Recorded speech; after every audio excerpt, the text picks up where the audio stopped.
Hey guys, good afternoon, good evening. Welcome to the living rooms. I appreciate you guys all being here. Shout out to our old 36867 living rooms, by the way, which was in 36870. But regardless, 36867 is a fun time.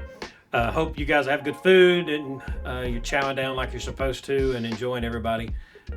So, real quick for tonight. So, what we're going to do is we're going to keep it real simple. There's not a lot of complexities. There's not going to be a bunch of questions or any type of things along those lines. We're going to keep it real simple tonight. So we're going to have one question. We're going to work around that one question. So if you've got your phones, if you've got a notepad or whatever, pull it out because this is going to be one easy, simple question. Okay, y'all ready? Question is, who do you want to be? Let me repeat that one more time. Who do you want to be? Because guess what? It's pretty much your choice. You kind of get to choose who you want to be as you grow and you turn into you grow into a man or a woman and as you live your life. Now, let's honestly, there's a few things you can't be. I mean, like you can't be Spider-Man. I mean, unless you know where there's like some radioactive spider and you're like, hey, I'll give it a shot. You can't be Spider-Man. Okay, you can't be Superman. You can't be Wonder Woman. I guess you could be Batman. I mean, if you had like $1 billion and all kind of cool technology and could take a punch, because that Joker can take a punch. So, and then you get to walk around with saying, "Hey, I'm Batman." But I mean, there's a lot of cool stuff, but you really can't be any of those superheroes. Now, a couple other things is like there's some physical limitations on things you can't be. I mean, I'm like 5'10" and I'm 50 years old. There's probably not a real good chance you're going to see me in next year's NBA, especially since I can't shoot and dribble is a challenge for me. But outside of that, there's a couple other things. And then I never could play basketball anyway. Football, I could play. Basketball, no. But you're not going to see me in the NFL next year. I mean, these defensive linemen, they're like Coke machines with arms, and they're faster than a horse. And sorry, but this physical makeup is not there, as well as the age is not going to happen. You don't see a 50-year-old NFL player. So there's a lot of things that we can't choose in our life. But at the same time, there are some things we can choose. I mean, we can choose our character. We can choose who we want ourselves to be, our character to be. We can choose our habits. Because the thing about habits, and you'll learn as you're continuing to grow, is the habits that you set make you. Your habits make you, and you can choose your habits. You can take and also choose your ethics. These are your choices you take and you grow as to how ethical you want to be. Because a lot of folks say, "Oh, it's black and white," or "Nope, I live in the gray." Well, you get to choose your ethics. You get to choose who you follow. You get to choose who you listen to. Those are your choices. So basically, you get to pick who you are as a person. And those are some things that are on your side. You can choose to be a Christ follower. It's not mandatory, but you can choose if you want to be a Christ follower. You can choose if you want to be obedient. You can also choose if you want to be rebellious. These are all choices that you have. You can choose to trust Him. You can choose not to trust Him. And you can choose to trust Him at what level. And there's different levels of trust, as we're going to talk about here in a minute. Because I think a lot of times people find it easier, this is going to sound weird, but people find it easier to trust Him with their eternity than they do with their everyday life. And by doing that, what happens is it's the destination that they're trusting Him in, but not necessarily their daily decisions. And those daily decisions are the things that make you, I guess you could say, lose control. So when I don't have control. So why do we do this? Because a lot of folks, I mean, they'll trust Him with their fire insurance. They'll trust Him with a destination. But this whole daily thing, what the Bible wants me to do, well, they're not suggestions. And there's this level of trust. Now, is it easy to trust? And a lot of times it's not easy to trust. But the level of trust that you have in somebody is basically predicated on who you're trusting in. If I'm going to start a business, I'm probably going to go to a guy by the name of Jeff Bezos, who formed a little company called Amazon. And he's probably a person that I would listen to because he's proven he's able to do.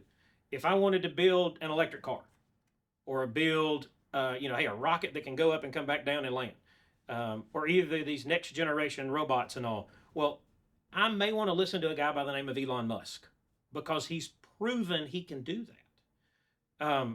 I might not want to ask him what's his favorite, what's his recipe for a hot fudge cake because I don't know if he's proven in that, but he's proven himself in these other areas. And see, it's all about if the person you're trusting in is trustworthy.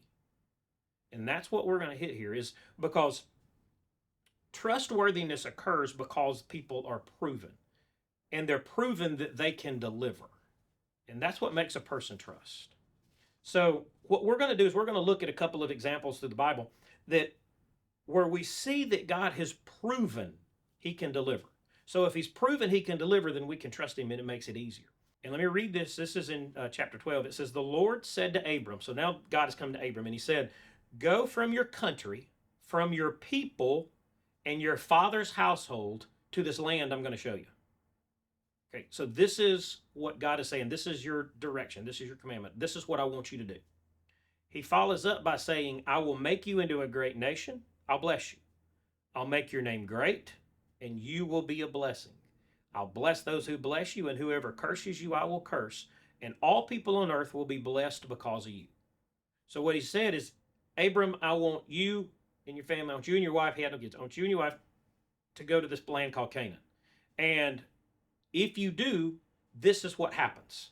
I'll make you a great nation. I'll bless you and all of these other things. Now, God said that like 4,000 years ago. Did that come into being? Because Abram trusted him. So now let's see if God is trustworthy. Have you ever heard of the country of Israel? It's amazing the way that God's had his hand on it. This was a promise God made 4,000 years ago that he delivered on, and you can see it today. Okay, let's hit another example. There's a guy, and we've all heard of David and Goliath. When David took and he matured and he became king and he had set up everything and he was in place, he said, I want to build a temple. I want to build a temple for you, God, and I want to put it in place. And God basically said, no. He said, David, you're not going to build a temple. But God made David a promise. He told David, he said, when your days are over and you rest with your ancestors, he said, I'll raise up your offspring to succeed you, your own flesh and blood, and I'll establish his kingdom. He's the one who's going to build a house for my name, and I will establish the throne of his kingdom forever. Okay? That's a promise that God made to David. Did it come true? Well, the offspring is a guy by the name of Solomon, who was the wisest person to ever live, and who took, if you took Bezos and you took Elon Musk and all the money, they're paupers compared to this guy by the name of Solomon. And then did Solomon build the temple? When you look back in history, the temple that Solomon built is second to none. It's amazing. I mean, everything in there was lined with gold. It's crazy when you read the description of this. It came to be. So what happened is God made a promise, and then the promise was proven. And you can go through and look at the others. There's a guy by the name of Joshua. God said, hey, I'm going to be with you when you conquer the new land of Canaan. Read the book of Joshua. God was with him all over the place. Prophet by the name of Elijah. God was with him down by a brook, and you've got birds bringing him food. You read the story of Elijah. God's with him. Or how about Peter? When Jesus said, hey, Peter, I'll make you some fishers of men. Peter did. And you read the life of Peter. One time he had over 3,000 people accept Jesus at one sermon. God made him a fishers of men. And you're like, all right, look, got it. Those are all dead. They're in the Bible. Got it. You're not going to write about bad stuff. But I'll tell you what, ask Bill Purvis. Ask Brent Purvis.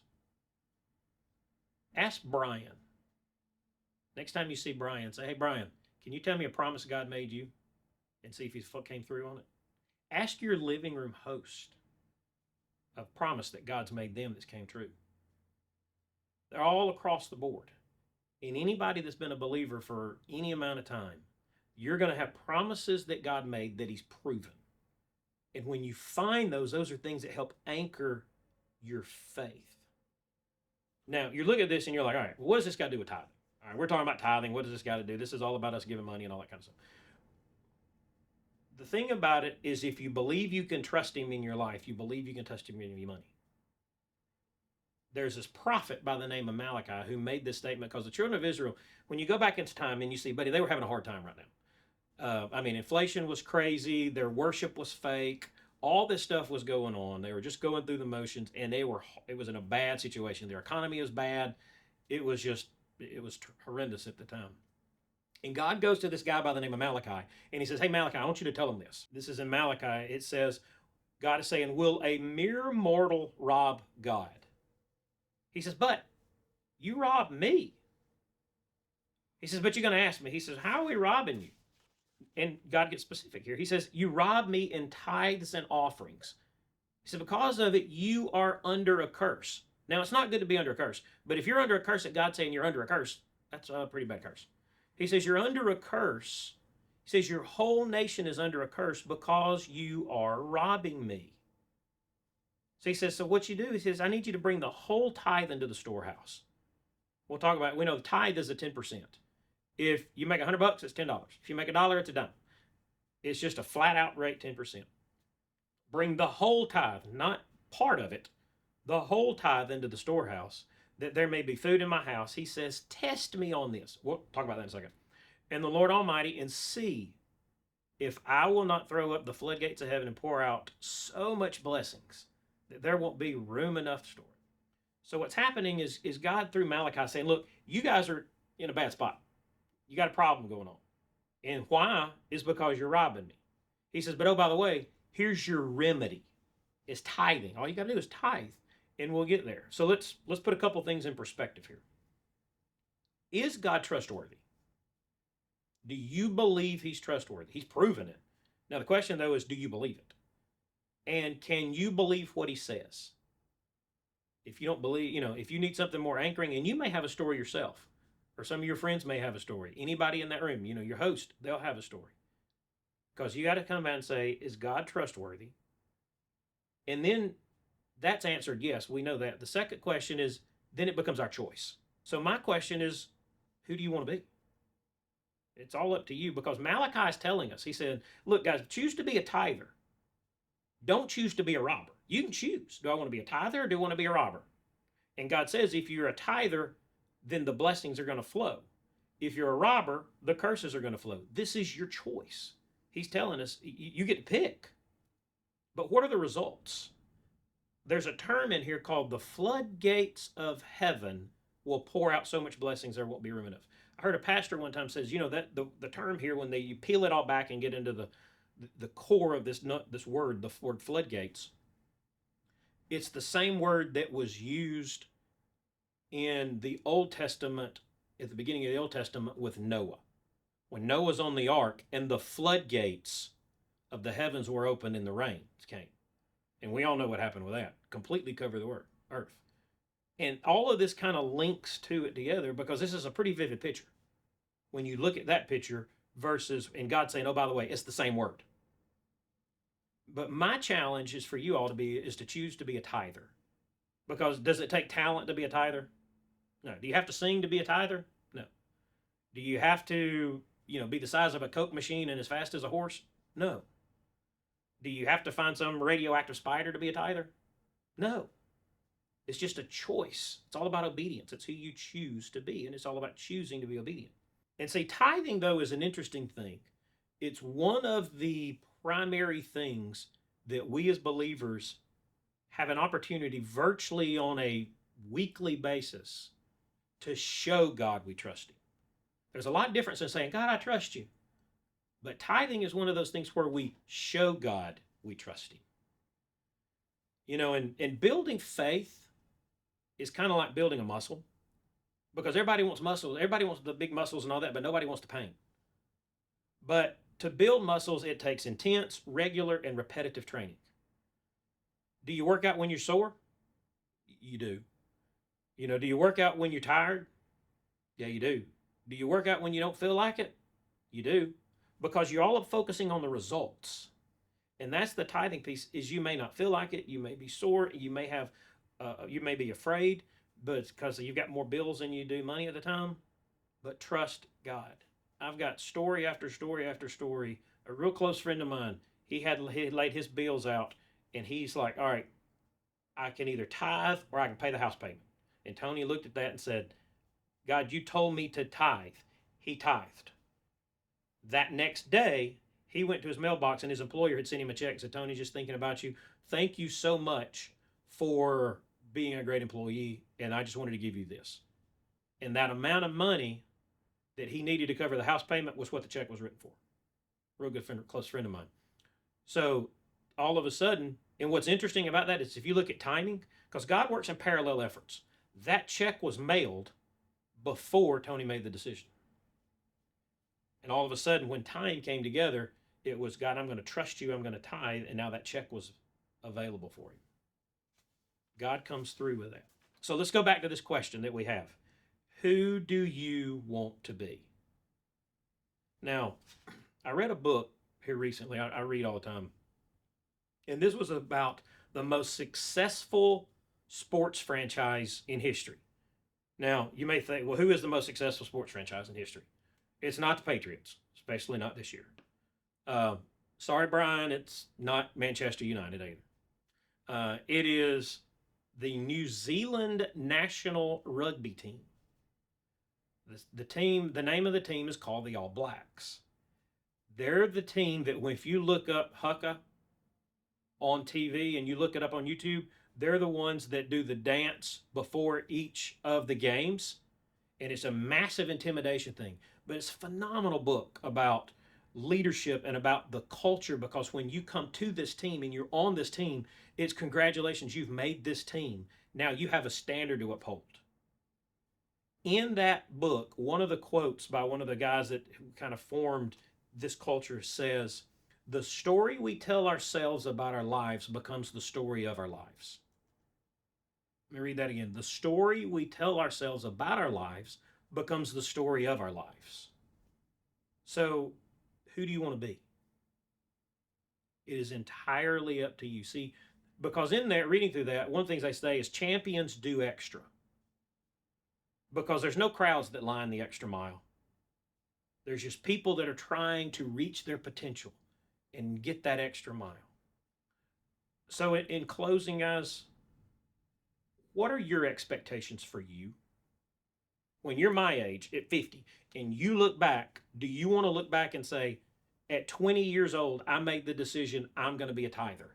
And let me write down all of those blessings that have occurred. Now, it doesn't say it necessarily it's all money, because I can go back through my life and fill a notebook up of blessings that aren't related to money.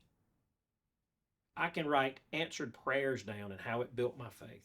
I can do all of these things specifically because I believe and I trusted God in that. Years ago, I made the decision to be a tither. I encourage you to be a tither, because one day you're going to be my age. You're going to be 50 and you're going to go and you're going to look back and you're going to say, I am a tither, or you're going to say, I wish I were a tither. I encourage you to be a tither because it's all about trusting Him. I encourage you to be obedient, because remember, you get to be who you want to be. So let me hit that question one more time. Who do you want to be?